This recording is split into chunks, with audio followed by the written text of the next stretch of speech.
Dari hasil pemeriksaan awal terhadap saksi-saksi yang berada di masjid pada hari ini, kita sudah bisa mengidentifikasi diduga pelaku, termasuk juga dari tangkapan CCTV yang ada di masjid.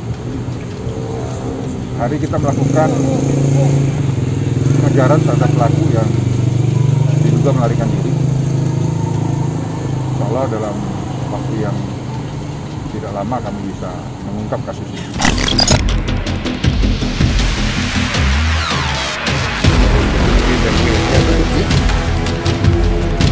Datang orang yang alasan tali kameranya. Kamera ini yang on. Iya.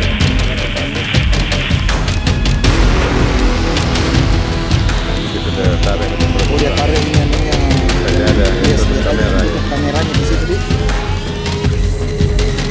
Itu kejadian dilaksanakan dilakukan oleh pelaku sekitar jam 1:17.